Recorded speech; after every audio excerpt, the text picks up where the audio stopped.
Hi my dear Telugu medicos general organic కెమిస్ట్రీలోని hyper conjugation effect ని launch చేసేద్దాం. Hyper conjugation overlap of sigma electrons with adjacent pi bonds or vacant orbitals is called hyper conjugation.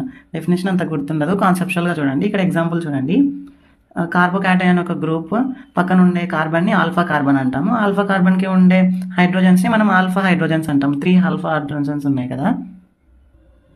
So ఈ carbon sp3 hybridised అయి ఉండాలి. అంటే sigma electrons ఈ hydrogen యొక్క sigma electron displace అవ్వడం. ఇది త్రీ హైపర్ కాంజుగేటింగ్ స్ట్రక్చర్స్ ఉంటాయి. For example చూడండి, ఇక్కడ ఈ సిగ్మా ఎలక్ట్రాన్ ఇక్కడ షిఫ్ట్ అయ్యి పై బాండ్ ని ఫామ్ చేస్తుంది. నోట్ చూడండి, hyper conjugation is applicable on alkenes, benzenes, carbocation and free radicals.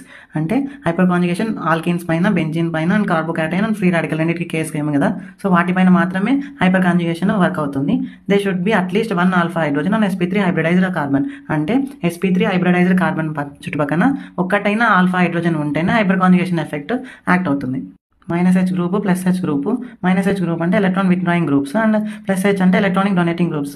Last reels లో చెప్పాను కదా, electron withdrawing group, electron donating groups అంటే ఏంటివో. సో ఎలక్ట్రాన్ డెన్సిటీని ఇంక్రీజ్ చేస్తుంది బెంజీన్ లో అండ్ ఆర్థో పారా పొజిషన్స్ మీద మాత్రమే వర్క్ చేస్తుంది.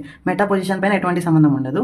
+H గ్రూప్ అంటే ఎలక్ట్రాన్ డెన్సిటీని డిక్రీజ్ చేస్తుంది బెంజీన్ లో, ఆర్థో పారా పైన మాత్రమే వర్క్ చేస్తుంది. మెటా పైన ఎటువంటి సంబంధం ఉండదు.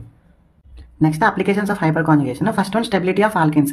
కార్బన్ పక్కన డబల్ బాండ్ ఉండే వాటిని గ్రూప్స్ అంటాము. వాటి పక్కన ఉండే కార్బన్స్ ని ఆల్ఫా కార్బన్స్ అంటాము. వాటికి ఉండే హైడ్రోజన్స్ ని ఆల్ఫా హైడ్రోజన్స్ అంటాము. ఎంత ఎక్కువ ఆల్ఫా హైడ్రోజన్స్ ఉంటాయి అంత ఎక్కువ స్టెబిలిటీ ఉంటుంది. సో ఇక్కడ 12 ఆల్ఫా హైడ్రోజన్స్ ఉన్నాయి కాబట్టి ఇది మోస్ట్ స్టేబుల్. తర్వాత ఇక్కడ 6 ఉన్నాయి, ఇక్కడ 6 ఉన్నాయి. కానీ స్కిస్ ట్రాన్సే మోస్ట్ స్టేబుల్. ఎందుకంటే వీటి మధ్యన డిస్టెన్స్ చాలా ఎక్కువ ఉంటుంది, ఇక్కడ డిస్టెన్స్ చాలా తక్కువ ఉంటుంది. సో తక్కువ ఉంటే అవి రెండు కొలాప్స్ అవుతుంది, రిపెల్ అవుతుంది కాబట్టి స్టెబిలిటీ తక్కువ ఉంటుంది. ఇక్కడ డిస్టెన్స్ ఉంది కాబట్టి ఏం రిపెల్ కావు. సో స్టెబిలిటీ హై ఉంటుంది ట్రాన్స్. సో ఇక్కడ ఆల్ఫా హైడ్రోజన్స్ లేవు, ఆల్ఫా కార్బన్ లేదు. సో ఇది అసలు least stable. Stability of carbocation and free radical రెండింటి కేసు ఏమి ఉంటుంది కదా. ఇక్కడ 9 ఆల్ఫా హైడ్రోజన్స్ ఉన్నాయి, ఇక్కడ 6 ఉన్నాయి, ఇక్కడ 3 ఉంది, ఇక్కడ 0 ఆల్ఫా హైడ్రోజన్స్ ఉన్నాయి. సో ఇది మోర్ స్టేబుల్ దాన్ అదర్స్.